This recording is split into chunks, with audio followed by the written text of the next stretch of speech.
I grew up all my life glued to a computer. When I first started talking, I was already browsing through my uncle's computer, switching between games. By the time I was 10, I was talking over my family's MSN accounts and making them send each other awkward messages. I was 10 at the time, so the messages were stuff like, "I hate you," or "Give me back my Power Ranger." As you could imagine, I had no friends growing up. I was bullied and pushed around a lot. I'm autistic, so I guess that was the reason. I don't know, nor will I ever. My old man kept telling me that I had to stand up for myself, that I had to show them that I wasn't afraid. Truth is, I couldn't fight back. I tried, but my punches were weak and my kicks would tickle. I spent the best part of 6 years thinking the only way that I could fight back was by physically fighting them. Little did I know that the world I grew up in, the virtual world, was about to become the second life for everyone. From here on, my mistakes started to pile up. When I turned 16, everyone was using Facebook and Twitter. Whatever was popular, people would flock to it. I had a main bully, you could say. His name was Brock. He was the definition of an asshole. I guess it made what I did to him easier to live with. Brock loved to brag. His girlfriend was hot, his figure was fit, and he was amazing at sports. His only downside was that he was dumb as shit. And he hated anyone that excelled academically. Surprise, surprise, I was a smartass. I was incredibly good at solving problems. I guess that was the upside to my autism. He hated that, and proceeded to make my life a living hell. I tried fighting back again using my weak body, forgetting my strongest weapon was my mind. One day I was browsing Facebook and found Brock in the suggested friends. He was in my world, and suddenly, something clicked. I created a burn account, jazzed it up and made it look legit. I added Brock as a friend and proceeded to find out as much as I could about him. I found his girlfriend and added her too. I sent Brock an email from Facebook claiming that his account was compromised and had to download a PDF file with all of our security measures. I now had access to his laptop and proceeded to find out everything there was to know about him. I knew so much that at any point in time, I could tell you where he was, what he was doing, and who he was doing it with. I had his laptop camera send me images every so often, so I knew what he was up to. When his girlfriend came over, I was ready. I booted up my online dating application and started sending messages to Brock. "Hey, I can't wait to see you tomorrow. Last week was a blast." I won't go into too much detail, but due to the fact that I knew what he was up to, it was easy to convince his girlfriend that his online babe was real. It didn't stop there. I downloaded to his laptop as much gay porn as I could find. This was a time where homosexuality wasn't as accepted as it is today. You can imagine how his parents reacted to his fun drive. He didn't come back to school since then. I guess he moved out of town. I don't know. I didn't care to look anymore. To me, this was a small victory, and I relished in it. I wish it would have stopped there, but I was addicted. That feeling of justice being served by my own hands was one that I loved and wanted more, so I targeted criminals, the type that use the dark web to hide and spread their filth. For 4 years straight, I was a pain in their asses. Pedophiles, rapists, heavy drug dealers, you name it. If they were online, I was making their lives a living hell. I thought I was being smart. I thought I was hiding myself pretty well. But fuck, something was following me every step of the way, and it would soon tell me. I woke up one morning as any normal day. I made eggs and toast for breakfast with a glass of orange juice, booted up my desktop, and browsed Reddit. The usual was on. Guys complaining that something was overpowered, something was underpowered, the game designers weren't listening, the usual morning chuckle. Then I heard a ping. It was the Facebook Messenger notification sound. Funny, I didn't open Facebook yet. Maybe I did and forgot? Wouldn't make sense as I rarely used Facebook. It was odd, but not enough to sound any major alarms. A message from somebody I didn't know. "Hey Danny, what's the weather like in Japan?" What the fuck? Weather in Japan? I'm on the other side of the world. The name read James Puckerson. On my other monitor, I started going through his profile, trying to find any mutual friends, someone I met at a party or something. I responded with, "Sunny, I hope. Anyone who knows me knows that I hate the rain." I kept looking, but nothing of interest was popping up. James replied, Oh, funny guy. Tell me, Danny, do you enjoy playing games? At this point, I thought he was referring to video games. "Yeah, dude, I wouldn't mind some League of Legends right about now." Oh, Danny, I don't mean one of those childish games. I mean a real game. You know, the type that involves putting one's life on the line. I let out a chuckle. Someone probably hacked my Facebook account and is now trolling me. This isn't a joke, Danny. I take these games extremely serious. Okay. What? How did he know that I laughed? Did he guess? There's no way he could see me. My camera isn't even plugged in. How could he have gotten into my apartment? My Facebook profile had a fake address on it. I never used my real address for anything, not even for Amazon or eBay. This has to be a joke. I replied, Sure, dude. I'm bored as fuck anyway." I was buying some time to try and find out where this son of a bitch was. I scoured everywhere trying to find any small clue to latch onto. I found something, kept going, and looked into it more, eventually leading up to an address. When I looked at the address, I froze. I could feel my blood draining from my face. It was my address.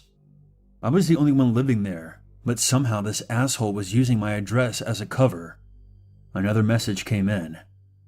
I see you've gone extremely pale, Danny. What's the matter? Don't believe in ghosts? I couldn't move. This guy could see me. He knew every move I was making, and I didn't know what to do. Do I run away and burn everything down? Fry my hard drives and shred my motherboard? What the fuck was going on? Ring, ring, Danny. Ring, ring. My phone starts to ring. The caller ID read, "Mom." I picked up. I hesitated to speak. I can't show my mom I'm afraid of something. She would worry. I tried to act cool. Hey Mom, everything alright?" What I heard next made me drop my phone. It made me realize that this shit was real, and it wasn't a joke.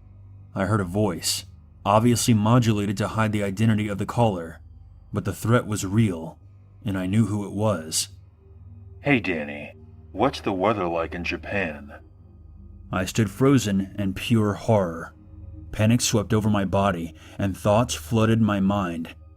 What the hell happened to my mother? Is she okay? What is this son of a bitch doing with her phone? I knew I had to calm down. Something didn't seem right. I picked up the phone and looked at the caller ID. It just said, "Mom." No number. Fuck. How could I be so stupid? He was just masking his caller ID. Must be to throw me off balance. So I played along. There must be something I'm missing. What are you doing with my mom's phone? Where is she? Is she okay? A laugh came from the other end. A deep, disgusting laugh.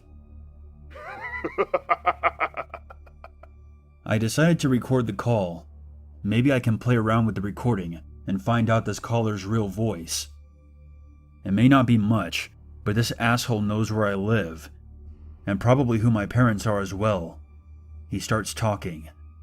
Danny. The safety of your mother depends on the outcome of our little game. I told you, one's life is on the line. But I should have elaborated and said it shouldn't be necessarily the player's life. So, are you ready to play? At this point, I had a thought. How can James see me? I have no cameras connected to the Wi-Fi. My desktop camera is disconnected, and I ripped out my laptop camera when I got the damn thing. Another option would be he broke into my apartment and installed the cameras when I was out. But why would he risk getting caught like that? I may have cameras at home and catch him doing it. No, he must be using one of my devices. It doesn't seem like I have a choice, James. Let's fucking play. I braced myself for what he would say. We've all watched those horror movies. Suddenly I knew. I wanted to throw myself from my apartment for how stupid I'd been. In my hand, I held a single device that had a camera and was connected to my Wi-Fi. My fucking phone. I didn't want to jump to the conclusion that was the only camera that was being used, so I decided to test it. Before I do anything, though, he begins to speak. Well, Danny, I must say you've got balls. Most guys would have started to cry or beg me to stop. This will most certainly be fun. I've had enough of this shit. I started to test my theory. I googled shit like how to track a phone call and how to find cameras in your home. I wanted to see if he could see my screen, and sure enough, confirmation came through. Oh, Danny, that's cute. You're still trying to fight back, but I can assure you, you will not be able to track this call, and you will not find out how I can see you. Challenge accepted, dickhead. I angled my phone away from my bag and took out a USB dongle. If this asshole was on my Wi-Fi, I'm gonna make him think he's controlling all of my devices. I looked for my laptop while trying to make as little noise as possible, and again, angling my phone away from what I was doing. I found my laptop, booted it up, and plugged in my dongle. Yeah, well, I'm one tough son of a bitch. So when are we playing, James? And do you go over the rules properly, yeah? I like to whoop your ass playing by your own rules, dipshit. My strategy was to show no fear. In truth, I was terrified. But I knew the instant he smelled fear, he would have total control over me, and I'd fuck up and forget basic stuff, like I had when this shit show first started. My laptop finished booting up. I knew this fucker was using my network somehow. So I decided to hack my own network and see how he got in. Maybe he left something behind. The rules are simple, Danny. You wanted to play judge, jury, and executioner. We are going to go through your history of White Knight Justice and see just how much of a hero you really are. Hero, huh? There was a time when I thought I was a hero. Maybe it was when I made that child molester end his own life. I told myself I was a hero because he wouldn't hurt another child. In truth, was this my past coming to haunt me? No time to think about that. It isn't just my life on the line here. Everyone I care about is in danger, and there's no time to be selfish. Ha! Hero. That's cute, James. But I've always known I was the devil, a necessary evil. But sure, let's walk down memory lane. Maybe that will remind you who the fuck you're dealing with. My attempts were bringing up nothing. I managed to break into my own network many times, but I couldn't find a trace of another device. Not a trace of information transfer. Wait. Information transfer. Outgoing and incoming traffic. Fuck, I'm stupid. He can see a stream of my screen, which means I have outgoing traffic somewhere, right? I started monitoring my outgoing traffic. Encrypted, of course, but there was still an address. A server that this information was going through. I find the address of the server and decide to do something extremely stupid. It might sentence myself to prison, or worse, no access to any computer. But I decided that was a small price to pay for the safety of my family. Well, Danny, watch the screen as the images pop up. Let's roll the tape, ladies and gentlemen. What a fucking psycho. I don't pay much attention to the tone of his voice as I set up my botnet for a distributed denial of service attack. My hope is that if I bring down the server for a bit, I'll be able to see where the requests are coming in from and track it from there. It's a long shot, but it might work. As I'm doing this, I also stop recording the call. All the while I'm still angling my phone away from what I'm doing. And since he hasn't spoken of it, my theory that the only camera being used is my phone turns out to be correct. I finally feel like I'm making the right moves in this twisted game.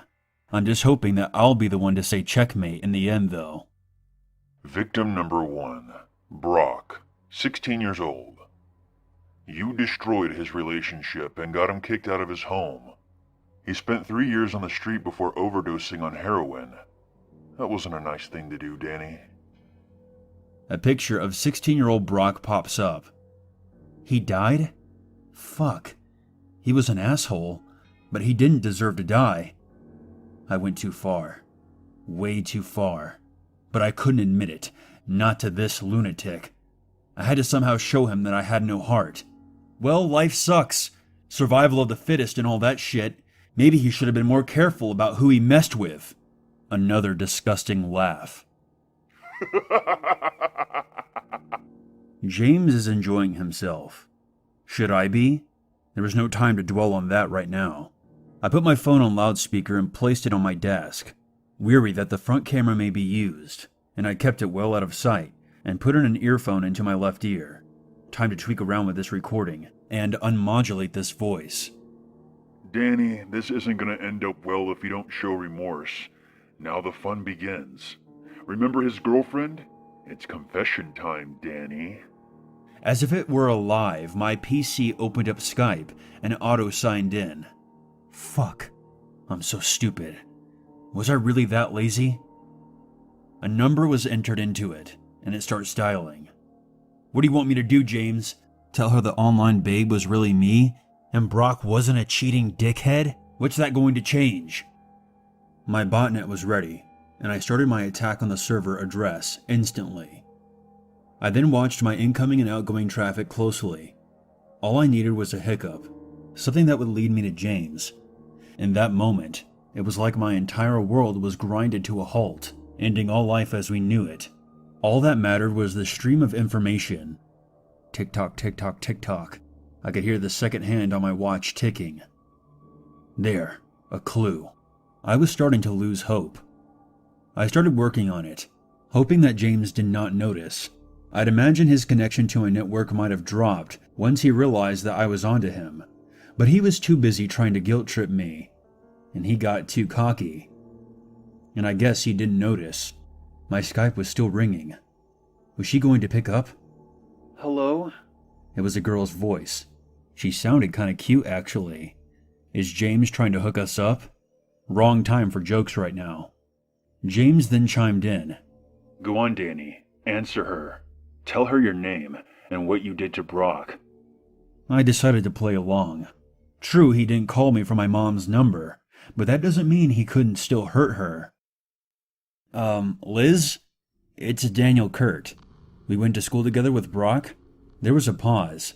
I can't imagine how awkward this must have been for her. I didn't have time to care, though. I ran a search on the address, and while that was going on, I continued tweaking the recording. Danny? That loony kid that used to get beaten up all the time? Ah, what a bitch. Hooking up my ass. I had to fight back the urge to shout and educate her ignorant ass on what autism was. Whatever, though. Not my concern. At least breaking this news to her won't be as painful to me as I thought. Yeah, that's me. The loony kid. I laughed, and I could swear I heard James laughing too. Asshole. So listen, I don't suppose you remember Brock Leland? You kinda slept with him at the time? Maybe not the best choice of words. Yeah, I remember him. I heard he died from a drug overdose. Makes me feel horrible for breaking up with him. Why? Fuck. How do I say this? This is a confession. If she takes this to the police, I'm fucking screwed. Fuck any chance I have of getting away with this. I was 16 though. Does that matter? Read somewhere that crimes committed before the age of 18 aren't dealt with anymore. I was just a kid. I needed to stop this madness before he made me call a victim of an attack I committed after I was 18. Yeah, well, it's my fault he did this. He made my life shit when I was at school, so I decided to fight back. He never cheated on you. A really long pause. It gave me enough time to work on the recording. Nothing remotely human yet, and I was still looking for that address. Danny? Her voice was extremely soft. I was expecting something else. An angrier tone would have made sense. Yeah? I know. She knows? What does she mean? Is she connected to James? Or was this going against James's plan? Shit. Is she James? What? How do you know? There was another pause. My search comes up with something. James is definitely in the same country. but I had to narrow it down. Why was this taking so damn long? I heard her take a deep breath. I always knew Brock was faithful. It's why I stuck around. I wanted to leave him because he was just a horrid person. Not to me, but to other people. I mean, look at you, Danny. I'm sure you were bullied by everyone, but Brock kept taking it too far. And it wasn't just you.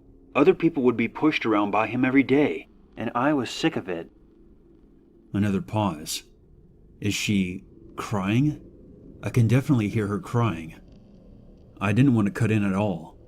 I let her take her time. After a few seconds, she continued.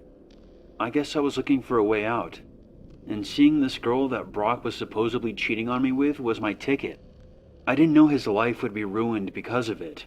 I mean, for crying out loud, we were just kids. Her voice had gotten louder. I could tell she was beating herself up about this. I had to comfort her in some way. Liz, it wasn't your fault. You made the wrong choices in life and ultimately couldn't live with them. You were trapped in that relationship. You were under no obligation to continue with him. It wasn't your fault. I did this. I will gladly take the blame. I still gotta ask though. How did you know it was me? She laughs. I guess that was a stupid question. I knew the answer before she said it. I'm not stupid, Danny. I knew that Brock was pissed off with someone who was good with computers, and the only person I could think of was you. I laughed. I didn't care if James was listening. I didn't care if he would blast through the door and shoot me in the head. I laughed at how stupid I really was, but that thought quickly wormed itself into my mind. James was not going to be happy with this outcome. Liz, are you with someone right now? My thoughts were to get her somewhere safe, somewhere James couldn't get to her without causing too much attention. No, I'm out. Line cuts. Liz? Liz! I picked up my phone. What the fuck have you done with her, you twisted dickhead? Silence. There wasn't a single noise. I looked at my phone confused. We were still connected. Where the fuck did he go? This isn't time for a toilet break. Then I heard a sound. He's there. He starts to speak. His voice changed. Not modulated into something else, but his tone. Homo sapiens are an intriguing species. They never do the things you expect them to. I hear a sigh. She'll be dealt with soon. Let's continue our trip down memory lane. My God, he's going to kill her. Fuck, I needed to hurry up and find something. Anything. I can't let anyone else die because of me. Another picture shows up. A child molester that I scared the shit out of, and he ended up taking his own life. What sort of justice was James looking for here, if any at all? I start to panic. Why is he making me do all this? Surely he knows I did these attacks, and he has evidence. Why not turn it all over to the police? All the more reason to find this asshole. Jordan Fisher, age 36. You masqueraded as all the children he'd molested and caused him to take his own life. Now you might think this is an act of heroism, but if so, why haven't you told anyone about your heroic act? He was mocking me. His continued talk of heroism disgusted me. I needed to find Liz. I needed to alert the police and let them know that she's in danger. And what do you suppose you're doing now, James? Are you a hero to these people? Are you acting out of their revenge? Wake up, shithead. These people are criminals. All I did was rid the world of them. I looked over to my search window. It was narrowing down. Finally getting somewhere. Back to tweaking the voice recording. It felt like I was getting closer to finding out James's real voice. But it wasn't male. It was definitely a female. Well, anything that will tell me more about James will help. One thing is certain. People feel safe under the cover of anonymity. Once you break that illusion, once you burst that bubble, they start to panic. And one thing you can be certain of, people that panic fuck everything up. It's human nature, I guess. James responds. Justice? I'm not doing this for justice, Danny. I'm playing a game with you.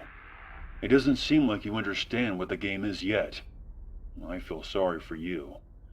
Anyway, let's continue. Fisher had a daughter. Did you know that? She was 15 when her dad took his own life. Tell me, Danny, don't you think she would like to know why her dad died? I mean, it's only fair, right?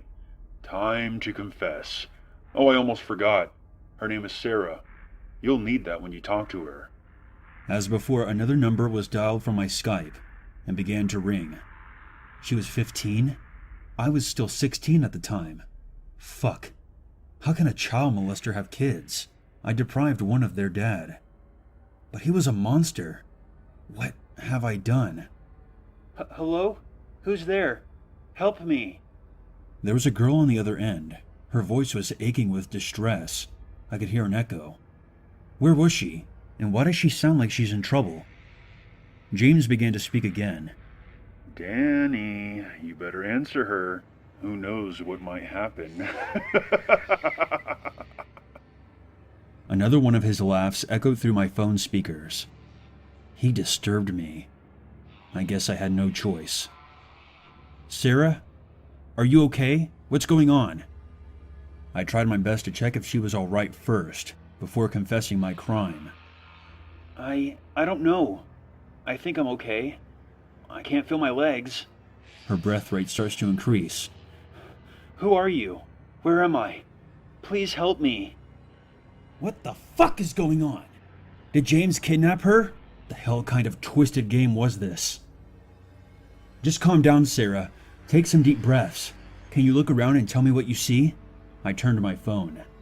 James was silent. I wasn't having it. It was time for some answers. Okay, James, what the hell is going on? What have you done with Liz and Sarah? James was quick to respond this time. 10 minutes, Danny. You have 10 minutes.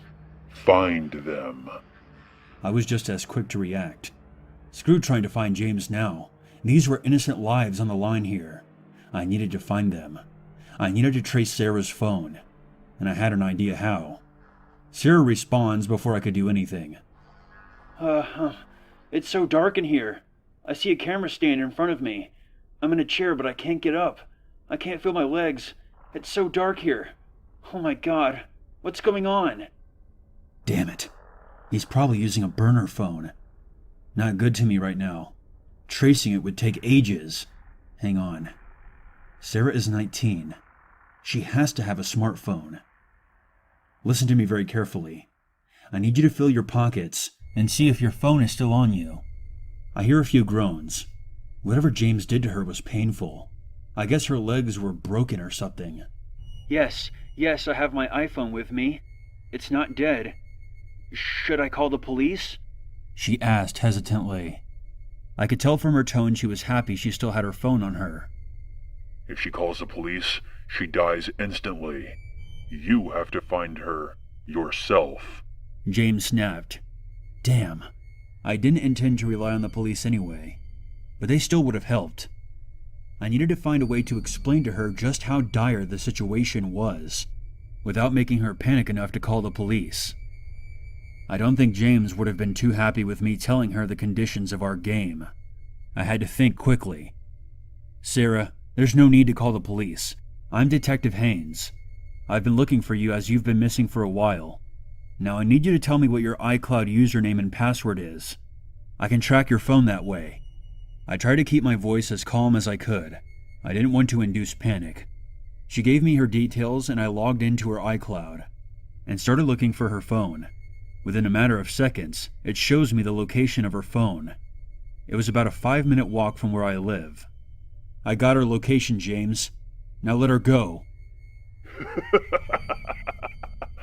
Oh, Danny. I didn't ask you to give her location. I told you to find her. Run, Danny, but take your phone with you. We still have a lot to chat about. It dawned on me why she was so close, and why he gave me such a long time frame for such an easy task. I had to physically find her. I dropped everything and I ran. Before I left my apartment, I grabbed a small kitchen knife and wrapped it in a towel. I might need it. though I doubt it would do jack shit if a real threat shows itself. I ran to the address as fast as I possibly could. At the time, I rarely exercised, so when I got there, I felt like dying. I saw a large building in front of me, at least 7 stories high. There were no bells to ring, so I banged on the door as hard as I could. No reply. I didn't have time to waste. I tried to find a weak spot in the door. It was old, so that wasn't too hard. But trying to bust down the door, when I struggled to even open a jar of honey, proved challenging. I looked around for something to use. There were a couple of bricks lying around. I instantly grabbed one and threw it at the door, hoping that there wasn't anyone on the other side. The brick just bounced off. I pick it up again and start hitting the hinges of the door. After a few swings, it finally let loose. No time to celebrate. I kept hammering at the door until it finally broke loose. "Sarah, are you here? Can you hear me?" I ran inside and looked around. There must have been 20 or so rooms in the building. I didn't have time to look through each one. "Help, I'm here. Please help me." I ran to the sound of her voice. "Sarah, I'm here," I shout. "Keep talking to me. I'm coming." "Detective? I'm over here. Be careful. There's someone else here." I stopped outside the door the sound was coming from. Is James here? Would he risk exposing his identity like this? I'm running out of time. I took out the small knife and kicked open the door. I stepped into the room, knife raised. Steadying my breath, I looked around the room. It was dark, and I waited for my eyes to adjust. I started to make out a chair with someone in it, and a stand with what I assume was the camera on it, and a figure standing opposite to me, a female figure. I couldn't quite see her face yet. My eyes were taking forever to adjust. I turned to face this figure while glancing at Sarah. "Sarah, are you okay?" I asked. I needed to make sure she was okay before whatever was about to go down. "Yeah, I'm starting to feel my legs again, but I still can't move. There's another girl here, red hair, but she's passed out." She sounds relieved. I guess she thought I was a detective with dashing hair and stunning eyes. I do not envy the disappointment that she was in for. The girl with red hair was probably Liz. So, this was the grand battle, I guess? At least it's almost over. Just as I was about to address the figure, who I could only assume was James, I hear a familiar voice coming from her. "Hey, Danny." I froze. That voice. It can't be. No. It's impossible. But the more I thought about it, the more it made sense. But it also terrified me. Who was the one person I kept no secrets with? Who was the one person that knew everything I had ever done? Who was the one person that had access to my PC, apartment, phone, everything I ever owned? Who was the one person I shared my heart with? Angela. I whispered softly. The thought that my girlfriend had done this crushed me. I felt tears rolling down my face. Of course, it all made sense. She had her address spoofed as my own because she knew what it was. She added James to my Facebook because she had my login details for Facebook, and I shared everything with her. The thought of her doing this never crossed my mind. Why are you doing this? What are you doing? I don't understand. What did I ever do to you? I can barely string together a sentence. My eyes started to adjust and I saw her. Angela. Is she crying as well? Or am I hallucinating? No. Those were definitely tears. Is she really James? Or did James threaten her to do this? Ta-da! She sings through tears. Did you enjoy our little game?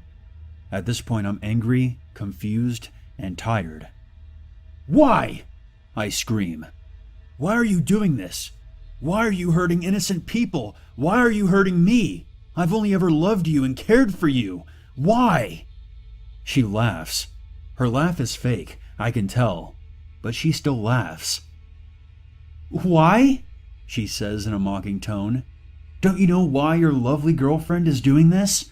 Danny, did you not find it odd that I didn't introduce you to my parents ever? I did find that odd. She was always reluctant on telling me who her parents were, but I didn't mind. I loved her. I didn't really care about her parents. What's that got to do with anything? As I'm searching for answers, it hits me. Her dad must have been the victim of one of my attacks, and I confessed it all to her.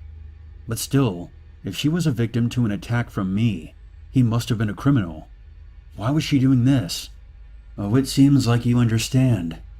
My dad was David Jessington. You know, the drug dealer you put behind bars. I loved you, Danny. I still do. But when my dad was arrested, he made me swear to make whoever did this to him pay. I tried and looked for whoever did it, but after a year I gave up. Then I met you and fell in love. I thought we could live our lives forever together. Then you had to tell me that you wanted there to be no secrets between us. You had to tell me everything you've ever done, including getting my dad arrested. She took a breath, wipes her tears, and continues. I spent weeks fighting with myself internally. I tried to forget that I was in love with the man responsible for me not being able to see my father. I tried, but I couldn't. Eventually I went and visited my dad. I asked him if I still had to make the one who did this to him pay, even if it was someone I loved deeply.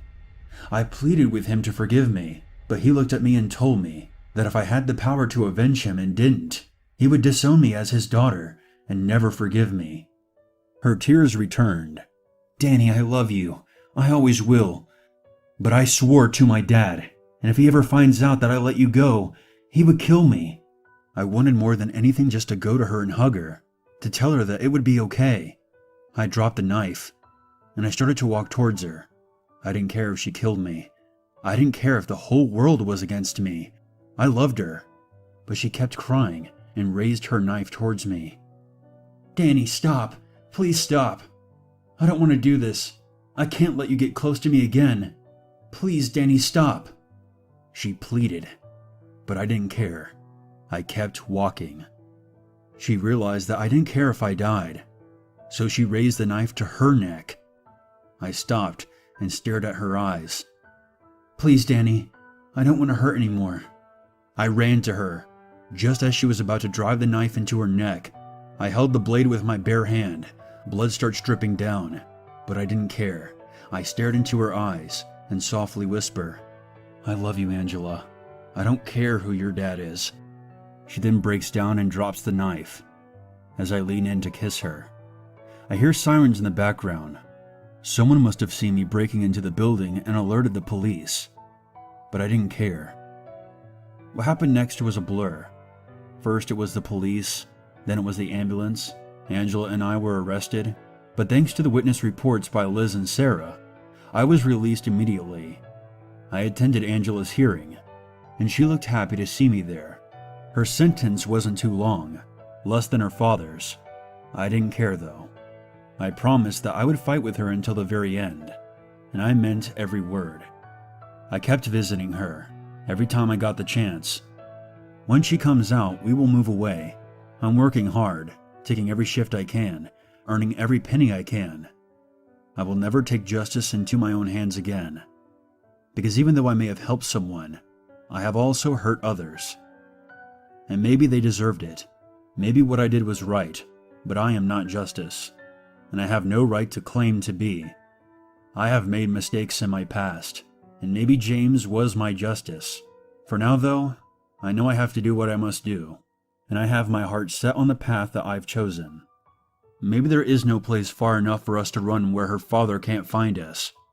My fight isn't over. It has only just begun.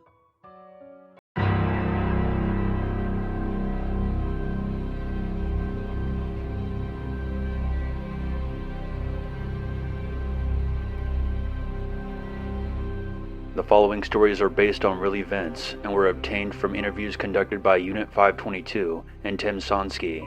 Some names and identifying details have been changed to protect the privacy of the individuals involved. These stories will contain disturbing content. Viewer discretion is advised.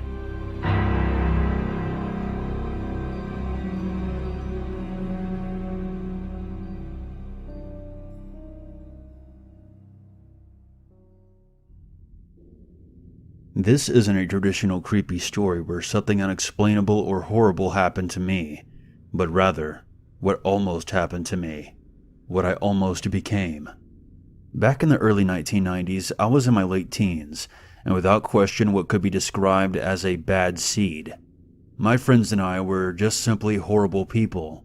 We would throw rocks at stray cats and passing cars, bully younger kids and steal bicycles to take them on joyrides, where most of the time we would just leave them in the gully in the woods when we got bored with them. My parents tried to discipline me, but it never really stuck, and most of the time they found it easier just to have me out of the house. I was an appalling kid, really. I cursed at my parents and teachers, talked back to the cops, and never used to feel sorry for anyone unless it was me. One night, my friend and I were smoking cigarettes on his back porch, and when his dad went to bed, my friend darted into the garage and returned with an old-fashioned handgun. I picked it up with both hands and started pointing it every which way, without a care in the world. He told me his dad had bought it a week ago off the street, and when he confirmed that it was loaded, the very first thing that entered my mind was, "Hey, we should go rob someone." I hid the gun in my waistband and walked down the street with my friend to the end of the cul-de-sac where we knew an old woman lived alone. We had no idea what exactly we wanted to rob from her. We just knew that she would be an easy target. We snuck around the back of the house and walked up onto her back porch, and I was able to force the locked door open just by putting my weight against it and jiggling the knob hard back and forth. As soon as the door was open, and the domestic old person smell from inside the house wafted over us, my friend lost his nerve and bolted away. He literally just said, "I changed my mind," and took off running. I walked right into the house without him, determined not just to take something, but I wanted to scare the woman as well. I walked through the kitchen and into the living room, where the old woman was sleeping on the couch. The TV was on, and the volume was turned down.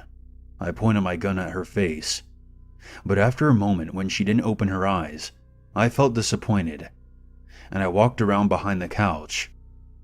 I held the barrel of the gun less than an inch away from her head, and in that moment, from the back of my mind, I kept hearing a voice whispering to me, "You can kill her. Do it." Having a weapon in my hand gave me an incredible feeling of power. I didn't have any intention of actually hurting the woman, but now that I was here, it seemed like the obvious thing to do. Without pausing to think, my fingers squeezed the trigger, but nothing happened. The safety was on, and the trigger was locked. Suddenly, the weight of what I nearly did hit me like a ton of bricks. I started shaking and immediately lowered the gun. I power walked out of the living room, across the kitchen, into the back door. When I reached it, I paused, turned around, and saw the woman's eyes were open. She was looking right at me. There were tears in her eyes and a look of terror on her face. Her fear immediately made me start tearing up. I ran back home, gave the gun to my parents, and confessed that I had nearly done something really bad. They called the police, and I confessed to having broken into an old woman's house with a gun. I didn't tell them about attempting to pull the trigger. I didn't tell them about my friend or where I got the gun either. I had to spend some time in juvenile hall for breaking and entering. But honestly, that was the best thing that could have happened to me. I'll never forget that night. I was on the path of self-destruction, and I very nearly crossed a line that would have ruined my life forever. It makes me sick, knowing exactly how close I came. I've never touched a gun since, and fortunately I managed to turn my life around. Please use this as a cautionary tale. All it takes is one deceptive thought at the wrong moment, and you could destroy your future. Please, everyone, be smarter than I was.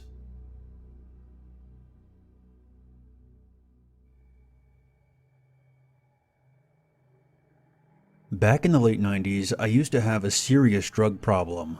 I was living in Las Vegas at the time, and after snorting my entire stash of coke, I would party, pass out, wake up, jack some cars, sell them, spend some money on food, and the rest would go to my dealer, and then I would snort again and repeat the entire process. One night in July, I broke into a panel van without windows. It was parked alone outside of a rat-infested motel. My gut told me that I should check the back before I drove away, but my mind was on my next fix, and I just floored it as soon as I got the engine started. I drove about an hour away into an isolated area of the desert, where I would meet my contact, who would check out the car, pay me in cash, and then drop me off at the nearest street corner. Once I put the van in park, I decided to check out the back. I figured there might be some tools or something back there that I could pawn for more cash. The back of the van was padlocked shut, which should have been my first clue, because when I smashed it open with my crowbar, I heard a high-pitched wailing from inside. I turned on my flashlight, and my stomach dropped. 4 Hispanic children, 2 boys and 2 girls, were tied up and gagged, lying on a handful of filthy cushions. They were all in tears and staring at me in absolute horror. I dropped the crowbar and backed away from the van a few steps. This was bad. Really fucking bad. I didn't know what to do. I had clearly stolen the van from a kidnapper or a human trafficker, and they would be looking to recover it, and likely shoot the asshole who took it from them. I decided not to call my contact. I knew him pretty well, and I was fairly certain that he would either kill the kids and dump their bodies in the desert, or shoot me for fucking this up. I made a snap decision. I climbed in the van and explained to them in both English and what Spanish I knew that I wasn't going to hurt them. I ungagged them and cut the bonds around their wrists, but I left their ankles tied. I couldn't risk them running off. I felt sick to my stomach with heartbroken guilt when I saw the welts around their hands. The stench of urine and sweat was heavy in the air. I climbed back in the driver's seat, drove back out of the desert, and at the first service stop I pulled in and parked. I went inside and bought 4 bottles of water and as many bags of snacks that I could afford. I carefully opened the back of the van and tossed the bag inside. Then I closed it again and walked across the lot. I made an anonymous phone call to the police from a payphone, and then walked to the next service station, where I had a friend come pick me up. After that night, I had my friend buy me a bus ticket to Texas, where I had an older brother who would let me stay on his couch. I got clean, and I ultimately turned my life around. I got an honest job, and I now have my own family and my own home. I remember being so relieved when I heard on the news that the kids had been found and were returned to their families in Mexico. You never know when life will give you a test like that and a chance to prove your character. I like to think that those kids helped me as much as I helped them.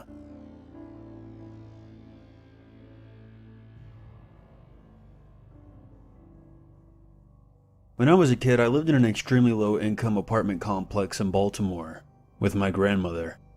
My building was infested with drug dealers and criminals who would kill you if you even looked at them the wrong way. Remember the building in the movie The Raid: Redemption, where every floor was essentially another level of murderous assholes you had to face before reaching the main boss at the top floor? Yeah, that was my life. If my grandmother and I had any other place to go, we would have left, but she was old and frail, and we couldn't exactly just wander the streets. Some of the floors in my building were used for manufacturing drugs, and some were used for distribution. Several times at night we would hear arguing and gunfire beneath us, and the air on the staircase always smelled tainted with a coppery hint of blood, and I tried to imagine all the bodies that had been dragged down the stairs. Sometimes I would be harassed by guys in the hall. They would try to threaten me into transporting drugs for them to another crack house across town, but I always declined. I didn't want to be involved. But I got mugged by a rival gang pretty frequently, and they would likely steal any drugs I was carrying. I got smacked around a bit sometimes, but most of the time, they would leave me be. It's funny how normal that lifestyle became. Seeing guns in the hallways every day didn't even faze me after a while, and it rarely bothered me when I heard people getting beaten right outside our door with baseball bats and tire irons. I would just hold my grandmother real tight until the noise stopped, knowing our door was locked, but I was always aware that it was their indifference that kept us more protected than our deadbolt. One day I returned home from school to find our apartment door wide open. I wandered inside to discover 6 men with assault rifles and shotguns gathered around our kitchen table. One of them grabbed me by the neck and dragged me across the kitchen and into my grandmother's bedroom where she was sobbing on the bed. I ran to her and held her as they closed the door behind us. I'm not sure how long we were in there, but eventually the men in the kitchen went quiet, and we heard an explosion of gunfire from outside the bedroom. The noise was so deafening, we both laid on the ground with pillows pressed to our ears, trying to muffle the roar of the assault rifles. When the silence fell again, it was nearly as deafening as the shots being fired. My ears were ringing as the bedroom door was kicked in, and a man with a black bandana covering his face walked in. He scanned the room, pointed his rifle at my grandmother and I for a few moments, and then walked back out of the room. It was nearly 30 minutes before I summoned the courage to get up and peek out into the kitchen. All 6 of the men who had been gathered around the table before were bullet-ridden and bloody and scattered around like rag dolls across our apartment. I took my grandmother's hand, and we walked out of the apartment and never looked back. The police never came. A neighbor on the ground floor took us in for a night, and the following day, we went to my school together and told my teacher what happened. The school eventually found us a shelter to stay in. The building was eventually raided by police and torn down soon after. We never went back to collect our things, but that didn't bother me. As far as I was concerned, we had barely escaped that apartment with our lives, so there was no way we were ever going back.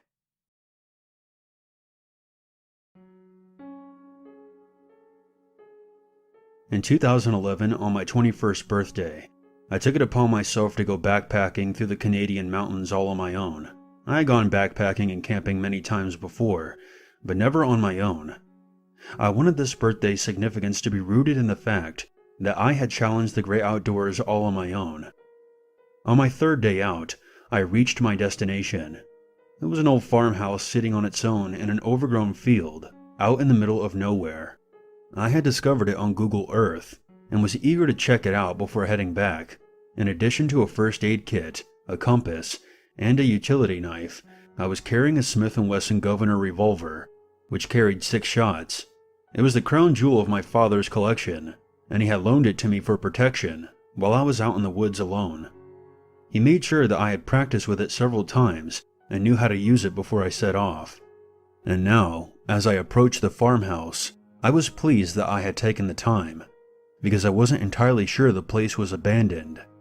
Every window on the ground floor was boarded up, and a faded plastic pinwheel spun lazily from where it was stuffed into the dirt by the front door. I walked right up the front steps, and feeling somewhat foolish, I knocked. When no one answered, I walked around the perimeter of the house. There was an ancient rusty fire escape hanging down from one of the upstairs windows, and an old single-door refrigerator lying on its side out amongst the tall grass. When I walked back around to the front door of the house again, I tried the knob. It was rusty, but I managed to turn it with both hands, and the door swung open with a creak.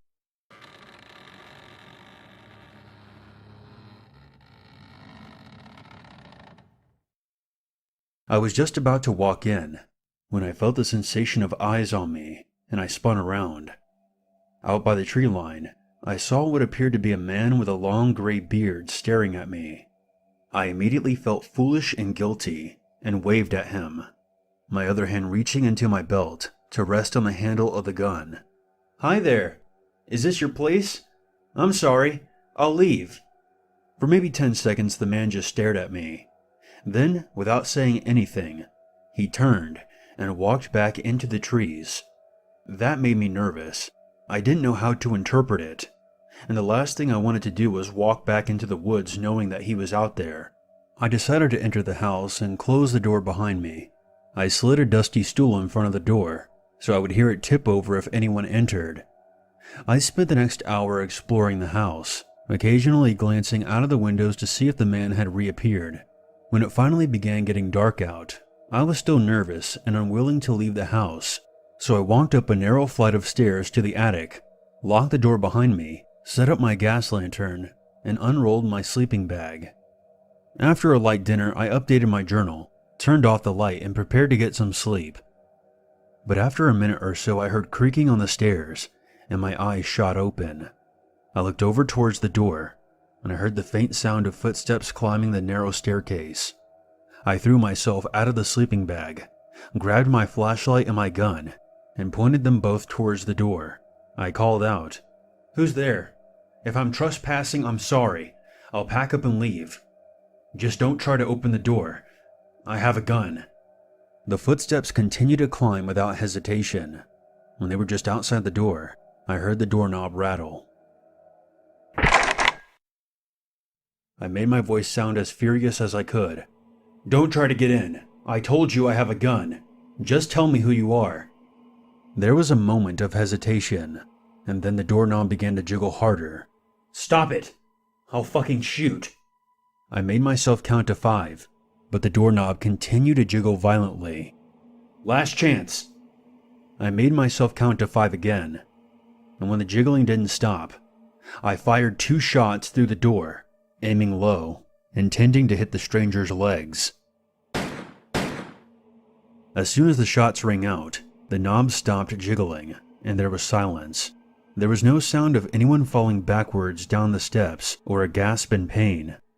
There was just silence. I kept the gun up and cautiously walked towards the door. I unlocked it and opened it. I nearly shat myself when I saw there was nothing standing there. There was no blood, no body, no indication that anyone had been standing there. I slammed the door, locked it again, and dragged an ancient rusty armchair in front of the door to block it. For the next several hours, I would doze off for a while and then wake up again, keeping my gun nearby until the sun rose. After it was light enough, I gathered my belongings and crawled out of the window and went down the fire escape. But when I was about 20 steps away from the house, I turned, and looking back at me from the attic window was the bearded old man. I drew my gun and aimed it at him, but I didn't shoot. I did it as a warning not to follow me. Then I sprinted back into the woods. 2 years later, in the summer of 2013, I returned to the house with 4 of my friends and showed them all the bullet holes in the attic door.